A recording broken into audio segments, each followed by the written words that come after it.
wabarakatuh. Salam sejahtera buat kita semua. Perkenalkan, nama saya Narendra Dewi Kusumastuti dari dosen PG PAUD STKIP Modern Ngawi. Pada kesempatan ini, saya akan memaparkan mata kuliah yang saya ampu, yaitu mata kuliah pembelajaran sains anak usia dini.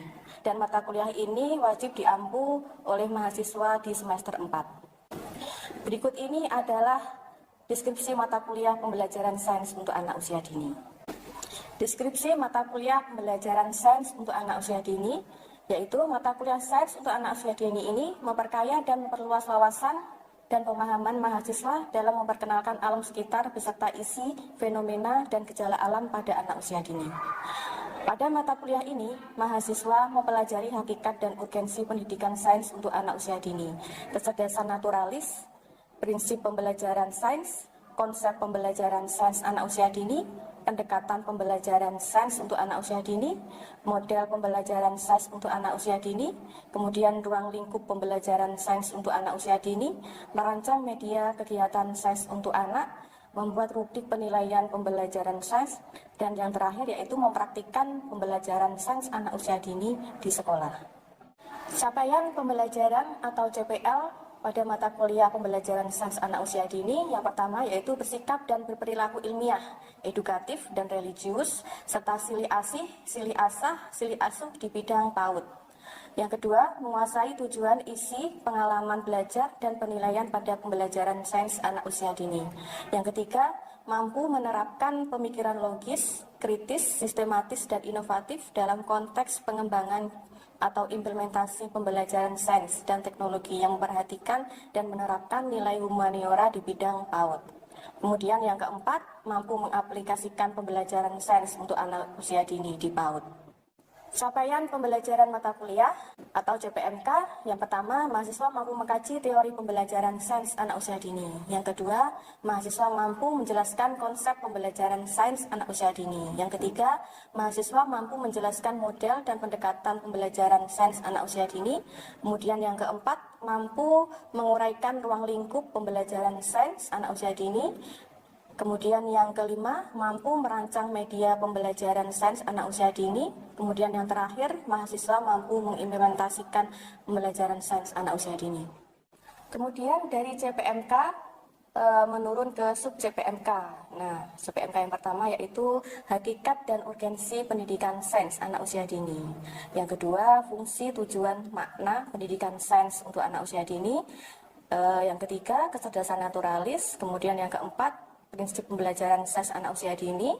Yang kelima, konsep pembelajaran sains anak usia dini. Kemudian yang keenam, pendekatan pembelajaran sains anak usia dini. Yang ketujuh, model pembelajaran sains anak usia dini. Kedelapan, ruang lingkup pembelajaran sains untuk anak usia dini. Yang kesembilan, merancang dan mempraktikkan dan mengevaluasi kegiatan sains untuk anak usia dini. Nah, kemudian yang ke-10, membuat media yang sesuai dengan pembelajaran sains anak usia dini. Yang ke-11, membuat rubrik penilaian pembelajaran sains anak usia dini. Kemudian yang terakhir ke-12, praktik pembelajaran sains anak usia dini. Dalam perkuliahan ini, saya menggunakan beberapa metode perkuliahan. Nah, yang pertama ada ceramah, kemudian problem based learning, diskusi, kuis, penugasan, tanya jawab, dan praktek. Pastinya di dalam perkuliahan ini ada penilaian untuk perkuliahan mata kuliah ini. Nah, saya ada beberapa sistem penilaian perkuliahan. Nah, yang pertama yaitu kehadiran 20%, kemudian keaktifan 10%, tugas 20%, UTS 25%, dan UAS 25%. Nah, kemudian ini ada referensi mata kuliah pembelajaran sains anak usia dini. Nah, dari hasil akhir mata kuliah pembelajaran sains anak usia dini ini, mahasiswa mampu mengetahui pembelajaran sains untuk anak usia dini dan mahasiswa mampu merancang serta mempraktikkan pembelajaran sains di PAUD.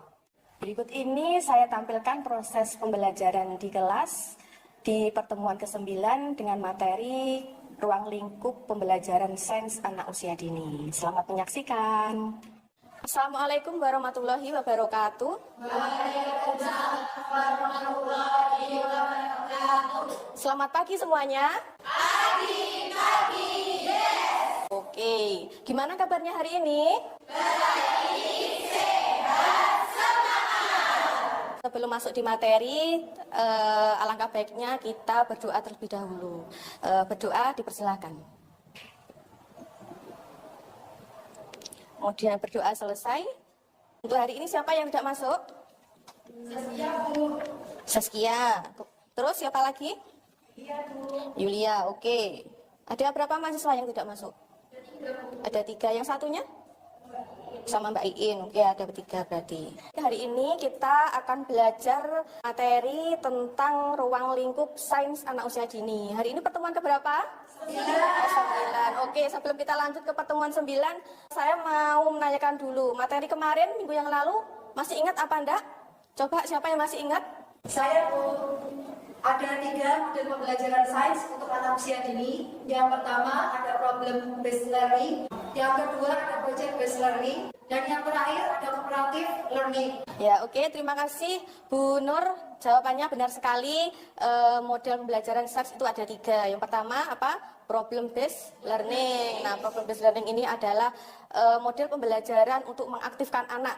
Nah, untuk pemecahan masalah, untuk berpikir kritis, kemudian dia bisa terampil agar bisa memecahkan masalah secara sederhana. Nah, itu. Kemudian yang kedua adalah project based learning. Nah, project based learning itu merupakan model pembelajaran proyek ya, yang dilakukan untuk menumbuhkan perilaku, sikap, dan pengetahuan anak usia dini. Yang ketiga yaitu cooperative learning, yaitu pembelajaran menekankan pada kerjasama anak. Nah, baik, sekarang kita akan melanjutkan materi yang ke-9, yaitu ruang lingkup pembelajaran sains untuk anak usia dini. Nah, di sini ada beberapa kategori, ada beberapa jenis ruang lingkup sains untuk anak usia dini. Yang ini saya ambil teorinya dari Charles Watt pada tahun 2015.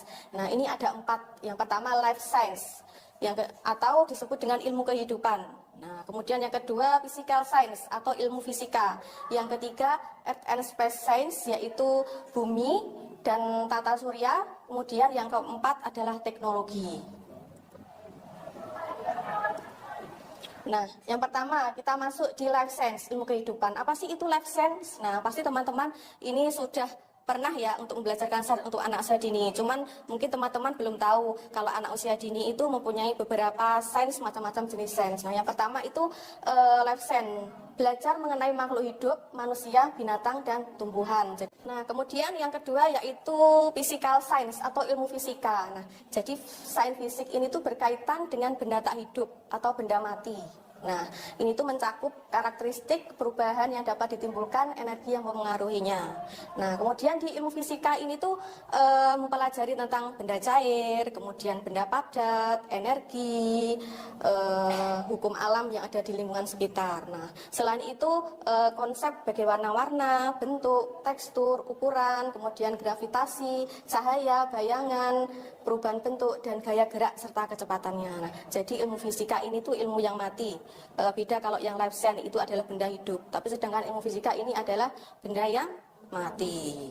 Kita lanjut ruang lingkup sains yang ketiga, yaitu ilmu bumi dan luar angkasa. Nah, ini menarik sekali ya untuk ilmu bumi dan luar angkasa. Nah, jadi ilmu bumi itu mempelajari tentang udara, tanah, air, batu, dan bencana alam sekalipun. Jadi ini bencana alam, entah itu gunung meletus atau tanah longsor. Nah, ini masuk di ilmu bumi. Nah, kemudian belajar juga mengenai tentang benda-benda di antariksa seperti matahari, kemudian bumi, bulan, bintang, terjadinya siang dan malam.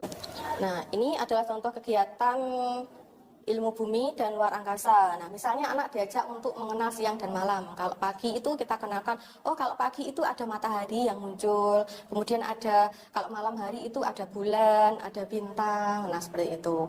Itu juga masuk. Kemudian yang terakhir itu bermain air. Nah, dia mengamati air. Air mengalir dari tinggi ke rendah. Nah, seperti itu. Nah, itu adalah contoh kegiatan ilmu bumi dan luar angkasa untuk anak usia dini. Jadi mudah sekali ya teman-teman ya. Mungkin sehari-hari sudah kita lakukan, cuma kita belum pernah tahu ya. Ternyata oh jenis ini ternyata masuk di ilmu fisik. Yang sebelah ini masuk di life science. Itu. Lalu yang terakhir teknologi. Nah, teknologi ini anak diajak untuk membedakan dari alam atau buatan manusia. Nah, itu akan membantu anak untuk mengembangkan sebuah konsep. Nah, misalnya kayak komputer, laptop itu kan termasuk buatan manusia ya. Nah, ini adalah contoh dari teknologi. Anak mungkin bermain gadget ini ya, kemudian bermain laptop, bermain komputer. Nah, ini adalah contoh-contoh dari kegiatan teknologi pembelajaran untuk anak usia dini. Nah, baik, dari sini ada yang ingin ditanyakan, ada yang ingin didiskusikan? Saya Bu, salah satu ruang lingkup sains adalah teknologi. Nah, apakah teknologi dapat mendukung perkembangan AUD? Mengingat sekarang ini gadget memiliki dampak buruk bagi anak. Ya, baik Mbak Ica, terima kasih atas pertanyaannya. Nah, ini tuh pertanyaannya tentang teknologi ya. Bagaimana teknologi itu bisa untuk pembelajaran anak usia dini. Mengingat sekarang itu adalah gadget itu mempunyai dampak buruk untuk anak. Nah, sebelum saya menjawab, saya lemparkan ke teman-teman. Mungkin ada yang ingin menjawabnya terlebih dahulu. Izin menjawab pertanyaan dari Mbak Ica. Ya, coba Bu Chandra. Jadi tidak selamanya gadget itu berdampak buruk bagi anak, karena anak usia dini itu harus dikenalkan teknologi sedini mungkin untuk perkembangan zamannya. Karena sekarang ini apabila tidak diperkenalkan dengan teknologi, maka anak akan ketinggalan zaman. Kalau orang tua memperkenalkan anak itu dengan menonton video tanpa ada pembelajarannya, itu pasti akan berdampak buruk kepada anak. Ya, terima kasih untuk Bu Chandra. Memang benar sekali ya, kalau di zaman sekarang ini tuh gadget itu mempunyai dampak buruk dan baik. Nah, memang kita sebagai orang tua dan guru itu harus bijaksana, harus pintar-pintar untuk mengolah waktu, mengarahkan anak usia dini ini agar teknologi ini bisa optimal, bisa memberikan nilai positif ke dalam kehidupan anak usia dini. Nah, sebelumnya untuk penggunaan gadget ini tuh bisa dilakukan dengan cara bermain itu ya. Di dalam gadget itu kan ada beberapa game edukatif. Nah, jadi tidak asalkan games. Nah, di sini peran orang tua itu mendampingi. Apa sih anak saya itu yang saya tonton? Apakah tontonannya itu memberikan edukasi atau apakah permainan yang ditonton anak itu bisa untuk mengembangkan 6 aspek yang ada di anak usia dini ini tuh. Nah, seperti itu. Jadi kita sebelum memberikan gadget ke anak itu seharusnya kita memberikan peraturan yang untuk anak. Nah, misalnya, Dek, ini tuh HP mama ya. Adik itu nggak punya HP. Nanti boleh pinjam. Tapi nanti kalau mama mengambil, adik harus mau gitu ya. Nah, jadi kita memberikan peraturan ke anak. Nah, dan kita batasi saja untuk ketika dia bermain gadget. Nah, seperti itu. Jangan terlalu lama. Mungkin bisa 30 menit. Tapi berdasarkan teori itu bisa sampai 2 jam. Nah, tapi tergantung anaknya juga ya, seperti apa dan disesuaikan dengan umurnya juga. Tapi kalau anak umur 3 tahun, 2 jam itu masih terlalu lama kebanyakan. Nah, mungkin kita kenalkan sepintas aja, sebentar aja. Nah, jadi sebelum anak itu dia memakai gadget, nah kita harus memberikan peraturan ke anak gitu. Misalnya kalau anak itu dia membangkang gitu, loh Dek, kamu itu nggak punya HP loh ya, ini tuh HP-nya mama loh, HP-nya ayah loh. Nah, adik itu punyanya boneka, punyanya mobil-mobilan. Nah, seperti itu. Jadi kita harus disiplinkan kepada anak, memberikan peraturan ke anak dulu sebelum kita ngasihkan gadget ke anak usia dini. Nah, itu. Kemudian ada yang disampaikan lagi? Kalau tidak ada, saya lanjutkan. Ini ada video. Nah, bisa diperhatikan ya videonya.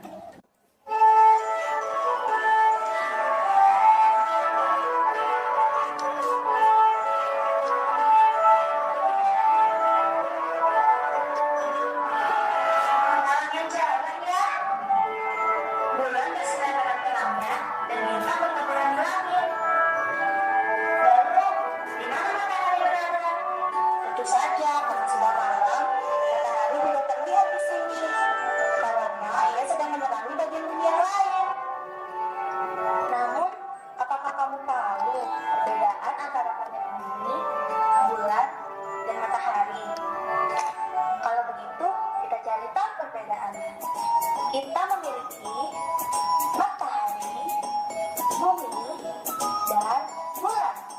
Untuk mengetahui perbedaannya, ayo kita kenali satu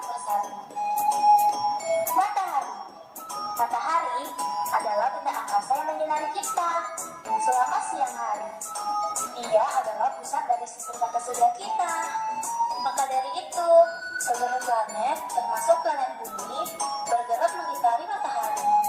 Matahari digolongkan sebagai bintang. Sesuai dengan sifat bintang, yaitu memancarkan cahayanya sendiri. Sama seperti bintang-bintang yang kamu lihat di langit ketika malam. Namun, karena jarak mereka yang sangat jauh, maka terlihat kecil sekali dari bumi. Selanjutnya adalah planet tempat tinggal kita, Bumi. Planet Bumi adalah satu-satunya planet yang memiliki kehidupan di dalamnya.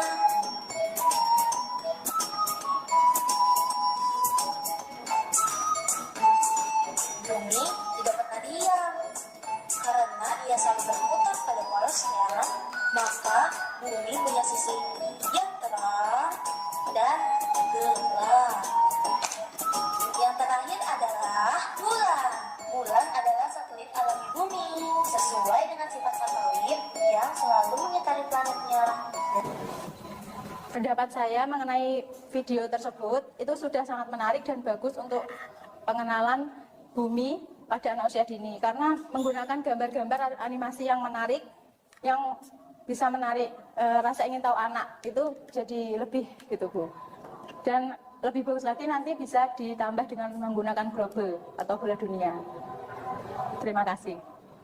Baik, terima kasih Bu Nopi atas pendapatnya. Memang untuk mengenalkan Bima Sakti, mengenalkan planet, bumi, kemudian matahari, itu harus sebenarnya menggunakan benda yang nyata ya, bukan hanya dengan video saja, tetapi alangkah baiknya menggunakan benda yang real, yang nyata, misalnya global. Nah, di situ anak dikenalkan global, nah bumi. Nah, kemudian kira-kira yang mengitari matahari itu siapa? Bumi ataukah matahari yang mengitari bumi? Nah, itu harus kita jelaskan.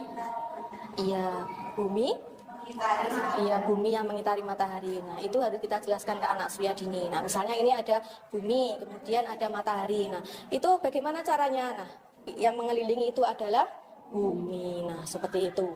Kita jelaskan ke anak usia dini agar lebih real, agar lebih nyata. Oke, baik. Terima kasih untuk pertemuan kali ini. Sebelum ditutup, silahkan kalian membuka e-learning, menjawab kuis yang sudah Bu Naren siapkan.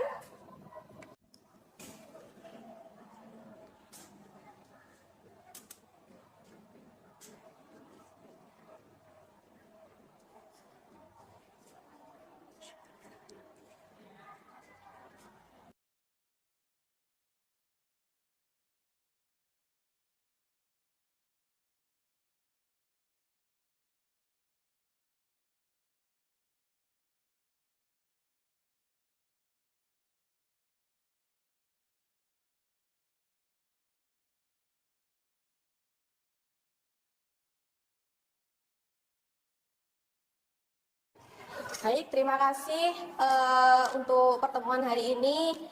Saya menginginkan nanti teman-teman sekalian bisa memahami lagi materi kali ini yang saya sampaikan tentang ruang lingkup SES anak usia dini.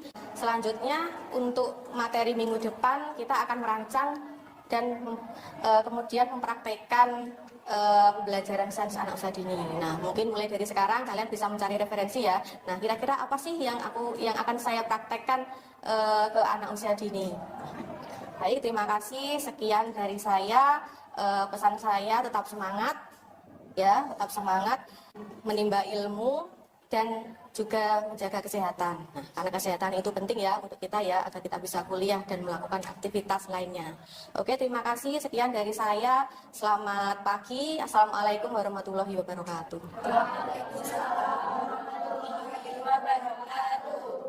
Dan selanjutnya saya tampilkan praktik video mahasiswa pembelajaran di kelas dengan mata kuliah pembelajaran sains untuk anak usia dini. Oke teman-teman, kali ini kita akan melakukan salah satu eksperimen sains, yaitu air berwarna berjalan di tisu. Nah, sekarang saya akan jelaskan dulu alat dan bahannya. Yang pertama kita butuhkan gelas, lalu ada air putih, tisu, sama ada 3 warna primer. Ada yang tahu teman-teman warna primer itu apa aja? Merah, kuning, biru.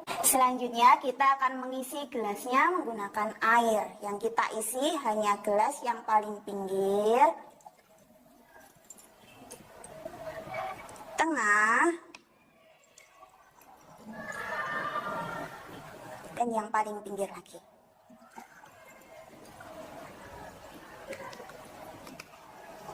Kemudian kita akan masukkan pewarnanya. Yang pertama saya akan masukkan warna kuning.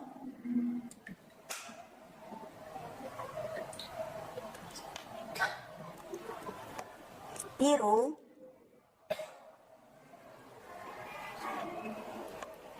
Kemudian merah.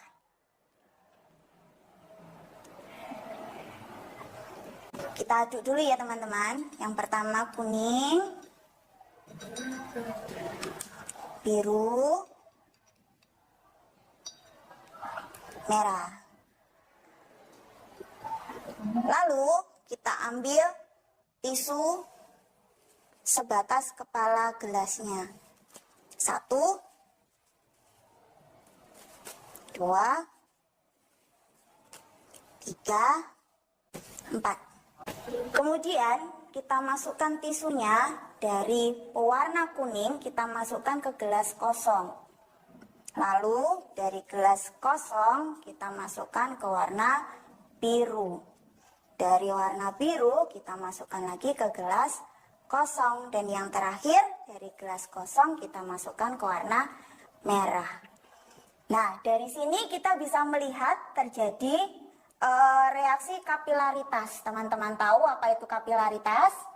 Proses mengendapnya air melalui celah-celah kecil. Betul. Nah, setelah melalui proses kapilaritas, tentu air tidak meninggalkan sifat aslinya, yaitu mengalir dari tempat tinggi ke tempat yang rendah. Makanya kenapa setelah airnya mengalir ke atas melalui celah-celah kecil dari tisu, dia akan turun ke bawah untuk mengisi gelas yang kosong. Jadi airnya tetap mengalir dari tempat yang tinggi ke tempat yang rendah. Nah, teman-teman bisa perhatikan di sini karena airnya sudah mengalir, akhirnya terjadi pencampuran warna di sini. Yang pertama ada pencampuran warna dari warna kuning dengan warna biru. Jadi warna apa teman-teman? Hijau. Dan yang kedua ada warna biru bercampur dengan warna merah. Menjadi warna apa? Ungu. Nah di sini kalau kita amati untuk kelanjutannya, setelah airnya mengalir mengisi ruangan yang kosong ini, nanti jika airnya sudah terisi sejajar, maka airnya akan berhenti mengalir. Oke, itu tadi adalah eksperimen kita tentang air berwarna berjalan di tisu. Kita akan bertemu di eksperimen yang lainnya. Terima kasih. Halo teman-teman, jadi hari ini kita mau membuat eksperimen bagaimana sih cara meniup balon tanpa ditiup menggunakan mulut dan menggunakan pompa. Jadi ada cara lain. Yuk, hari ini kita mau eksperimen meniup balon tanpa ditiup. Gimana ya caranya? Nah, bahan-bahannya yang pertama ada apa ini teman-teman? Ada cuka. Untuk yang kedua, baking soda. Dan yang ketiga ada pewarna. Ada warna merah, warna hijau, warna kuning, dan warna biru. Selanjutnya di depan saya ini ada botol minum bekas. Jadi ukurannya berapa saja itu bisa digunakan ya teman-teman. Untuk yang terakhir ada balon. Nah untuk yang pertama kita ambil botolnya, kita buka dulu ya teman-teman semuanya.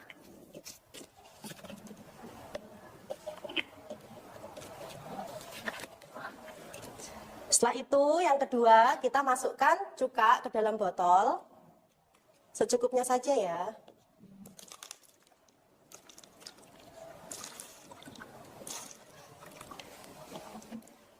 Setelah itu saya butuh bantuan dari teman-teman untuk memasukkan soda kue ke dalam balon. Mungkin ada yang bisa membantu saya? 2 orang. Nah untuk selanjutnya silahkan dimasukkan baking sodanya ke dalam balon. Nah untuk selanjutnya kita akan memasukkan warna tadi ke dalam botol yang berisikan cuka. Nah di sini kan ada 4 warna. Tadi ada warna merah, kuning, hijau, sama biru. Nah yang di botol sebelah sini teman-teman mau isi warna apa ya? Merah. Warna merah. Ini dimasukkan ya. Cukup. Untuk yang tengah? Warna hijau. Nah, untuk yang selanjutnya? Biru.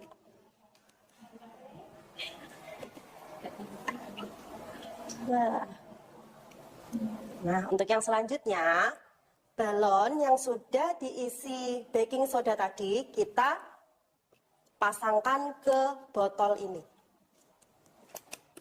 Nah, kita coba satu dulu ya teman-teman. Ini kita angkat ke atas, terus kita lihat reaksi apa yang terjadi. Nah.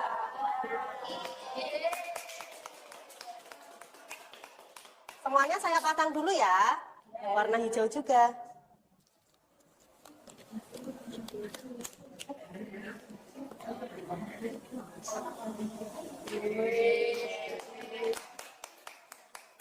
Yang warna merah.